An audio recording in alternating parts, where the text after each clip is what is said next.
তুর্কিতে, তুরস্ক, ইস্তাম্বুল কেন্দ্রিক যে খেলাফত ব্যবস্থা চলেছিল 1517 থেকে 1924 পর্যন্ত 407 বছর এই ধারাবাহিকতায় চলেছে পৃথিবীতে খেলাফত ব্যবস্থা। এরপরে আমাদের এই উপমহাদেশের দিকে যদি আমরা তাকাই, এখানে মোগলদের আমলে ছিল সুলতানি আমল। এই সুলতানি আমল 320 বছর চলেছে, 1206 থেকে 1526।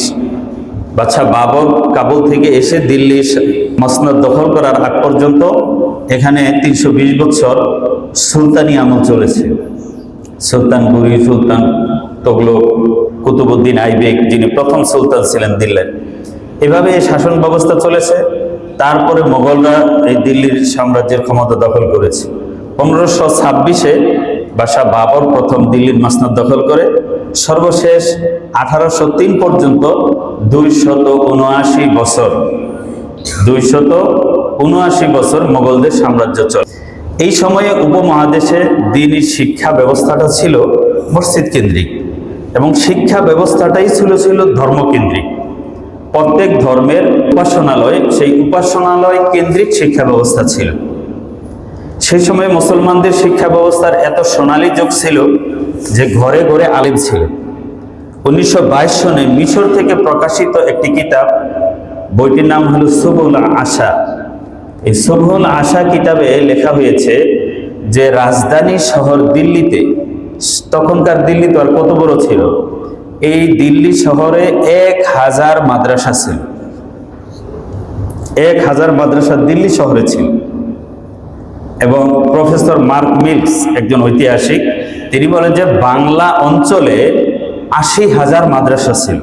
এত ব্যাপক দ্বীনি শিক্ষা ব্যবস্থার একটা জোয়ার জয়জয়কার এই উপমহাদেশে মুসলমানদের সময় ছিল।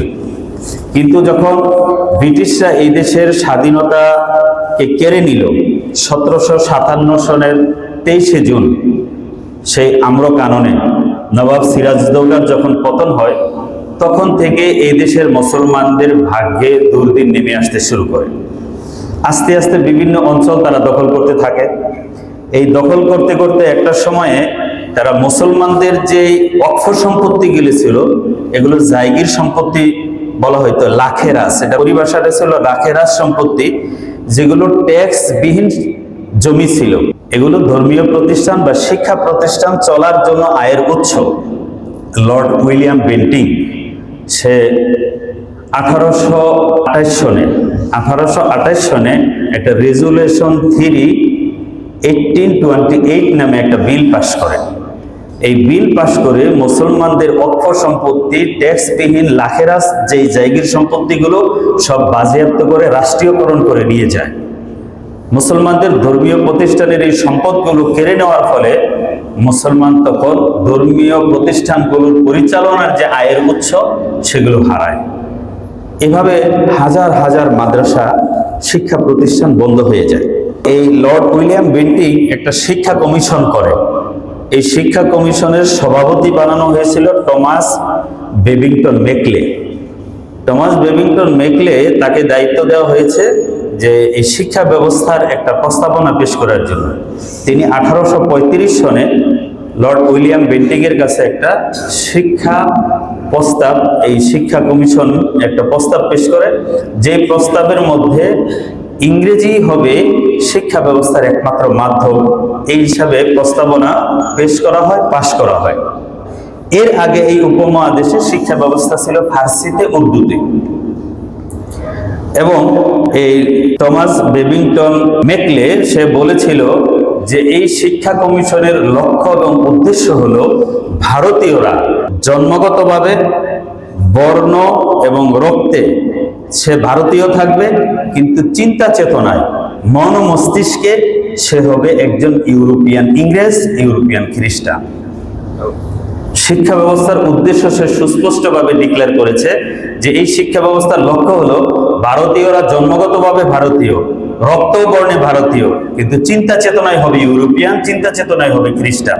সেই কঠিন সময়ে ওলামায়ে কেরাম মুসলমানদের জন্য ইংরেজি শিক্ষা নিষেধ বা হারাম ঘোষণা করেছিলেন।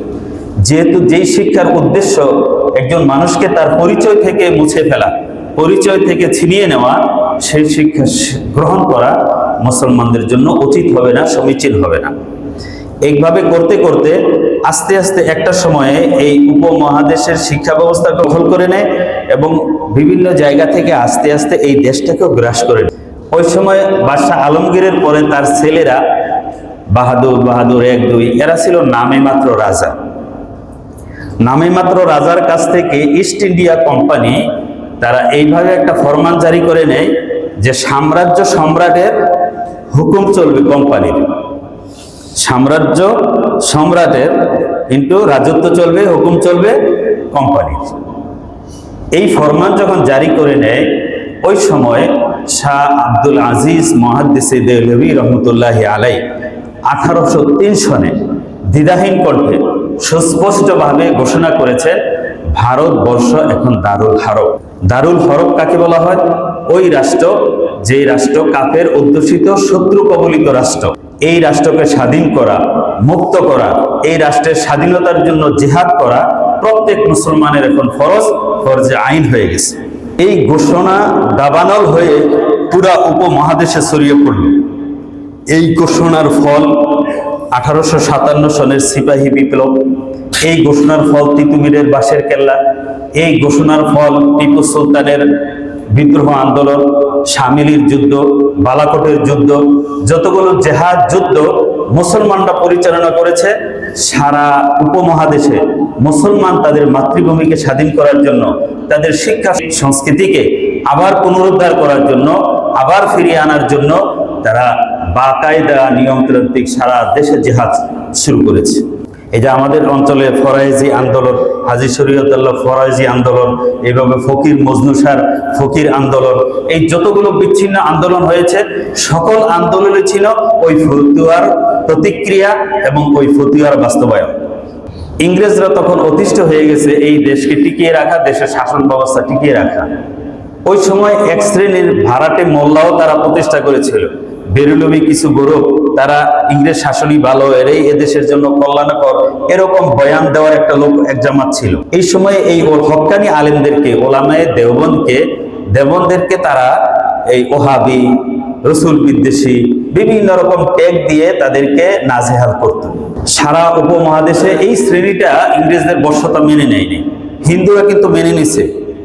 যদিও শেষে এসে কিছু এই যে স্বামী বিবেকানন্দ, কিছু কিছু হিন্দুরা শেষে আইসে লাস্ট সময়ে মুভমেন্টে এসে স্বাধীনতা আন্দোলনের পক্ষে যোগ দিয়েছে, কিন্তু এই দীর্ঘ ইংরেজদের 190 বছরের শাসনের প্রায় পুরো ভাগটাই হিন্দুরা এই ইংরেজদের তোষামোদি করেছে।